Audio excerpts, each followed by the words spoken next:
the entertainment world was rocked by an unimaginable tragedy. Beloved actor Matthew Perry, known for his iconic role on Friends, was found lifeless in his home. The cause, a fatal overdose that shocked everyone. But this wasn't just a sad story of addiction, this was a crime that went deeper. Federal authorities launched a full-scale investigation to uncover the truth. They soon uncovered a sinister network of individuals involved in illegal activities. These people were driven by greed and a thirst for power. They were fueled by a callous disregard for human life, exploiting the vulnerable. Perry's death wasn't just a personal tragedy for his family and fans. It was a stark reminder of the deadly opioid crisis gripping America, affecting countless lives. It highlighted the dark side of the pharmaceutical industry and its role in this epidemic. And it exposed the vulnerability of those battling addiction, showing the urgent need for change. At the heart of this tragedy was a web of individuals. Their paths converged with deadly consequences. Jasveen Sangha, dubbed the Ketamine Queen, was a notorious figure in the Los Angeles underground. She allegedly supplied the fatal dose of ketamine that ended Perry's life. Then there were the doctors. Dr. Salvador Plasencia, a Santa Monica physician, allegedly used his medical license to funnel drugs to Perry. He cared more about profit than his patients' well-being. Dr. Chavez from San Diego allegedly supplied Plasencia with the ketamine. He too violated his oath to do no harm. Jasveen Sangha was no stranger to the drug trade. She had a reputation, a fearsome one. They called her the Ketamine Queen for a reason. She was a major supplier in the Los Angeles area. Authorities believed she was responsible for countless overdoses, but she always seemed to evade justice. Sangha allegedly supplied the ketamine to Eric Fleming. Fleming then delivered the drugs to Perry's personal assistant, Kenneth Iwamasa. Iwamasa, entrusted with caring for the vulnerable actor, instead allegedly injected him with the deadly drug. It was a betrayal of trust, a horrifying abuse of power. Section 4. Enabling addiction for profit. Dr. Salvador Plasencia was supposed to be a healer, a guardian of health and well-being.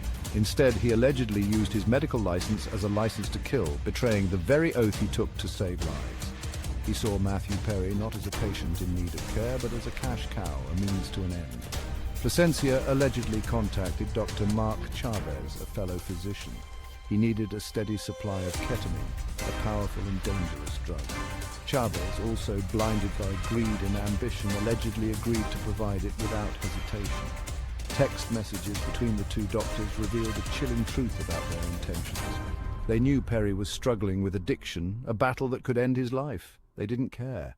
They joked about their scheme, finding humor in their sinister actions. They bragged about the money they were making, flaunting their ill-gotten gains.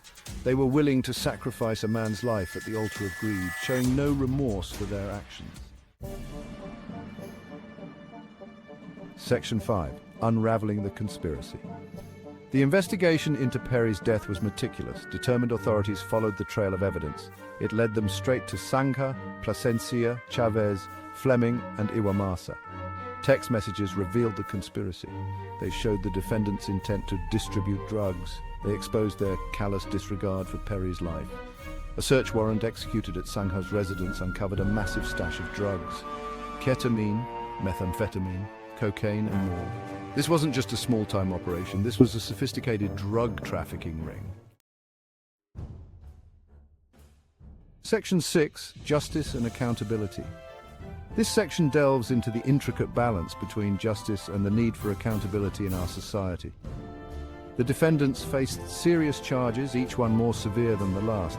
Conspiracy to distribute controlled substances, drug trafficking. These were not minor infractions, but grave offenses that threatened the fabric of our community.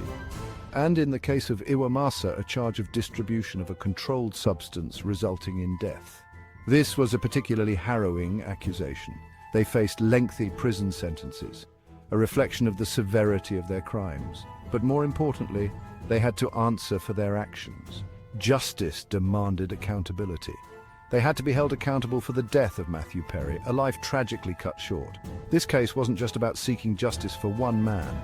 It was about the broader implications for society.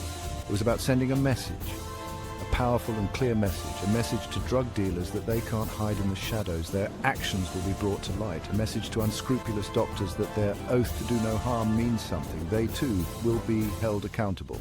And a message to those battling addiction that there is hope and help is available. They are not alone in their struggle.